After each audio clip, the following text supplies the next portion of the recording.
حاجي صاحب خدای پاک ډېره سرمایه درکړې ده، دونه جایداد یې درکړی دی چې بیخي ګر سره د ذهنه بار دی چې په دا موټر کې پر ګرځې یاره حاجي صاحب زه هم په 2 ورځې به نه پر راوګرځېږې. شکر دی الحمدلله خدای پاک ډېر جایداد راکړی دی یاره، خو بزګران ته داسې کمزوري یاست، جایداد مې نه دی سنبال کړی، تر په دره مې کړی دی، لږ کوشش ورسره وکاږئ، لږ زیار ورسره وکاږئ. دا خو زموږ ستا د بچیانو روزي ده، ستا به هم روزي ده، خلاص زموږ هم روزي ده، لږ همت وکړئ، لږ کوشش ورسره وکړئ. بلکل د هغه خبره ده، خو ستا جایداد بیخي دغه دی د سنبالېدو وتلی دی حاجي صاحب. اوس دغه جایداد چې موږ سنبال کړی دا زموږ تر وس لاندې دی. بصیر جانه دا ولې یاره ته هم لږ دغه کوو یاره، لږ غږ پر کوو ولې دا یا موږ هم پر لګیا یو حاجي صاحب، موږ خپله خواري خپل محنت کوو.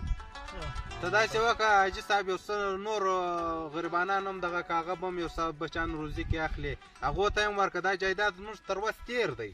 یا یې ولې نه ولې نه، الله دې راولي چې هر څوک راځي خدای دې راولي. السلام علیکم. وعلیکم السلام. ستړی مه سې په خیر، په خیر. حاجي صاحب څنګه یې؟ ستړی مه سې دین سار د شی په خیر یې؟ شکر ته شی په خیر یې؟ الله فضل دی. حاجي صاحب زه رالم، ما ویلې حاجي صاحب خو د سره یې مځکه راکړې ده، ما ویلې څه مځکه به نوره راکړي چې زه د خپلو بچیانو تر روزي دپاره وینې روزي ورته په ګټمه. او خو دې در کوملې نه در محمده دا دسمال در واخه، دا دین محمد سر خلاص کا تر کم ځای پورې مځکه د ښکلې دا د سر خلاص کا. دین محمد حاجي صاحب وایي دا دسمال در واخله چې ده تر هغه ځای پورې د مځکه لاندې کوی سوه، لاندې که مطلب ټیم چې دی 5 بجې دی، 5 بجو ته به ته بیرته ځان را رسوې. نن دې لا موقع ده چې هر څو مځکه دې لاندې کوی سه لاندې که بس هله دسمال کښېږده 5 بجې بیرته ځان را ورسوه. صحیح دی؟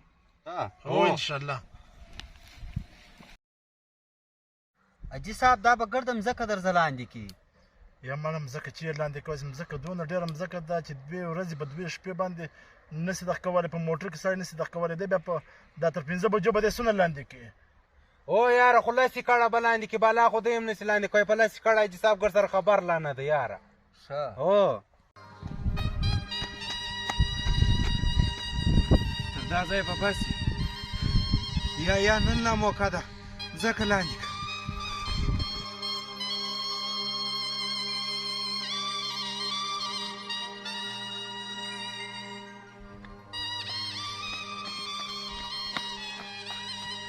وای نن لا موقع ده دین محمده، ځکه نور هم لاندې کړه، نور هم لاندې کړه.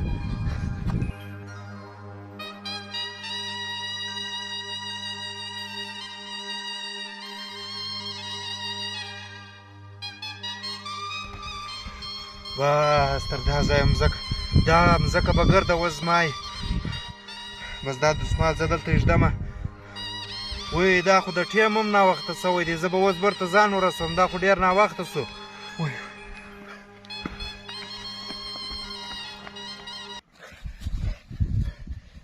حاجي صاحب زه ولاړلمه، پر هغه مځکه مې دسمال کښېښولی، برته رالمه، اوس تر هغه ځایه مځکه زما ده.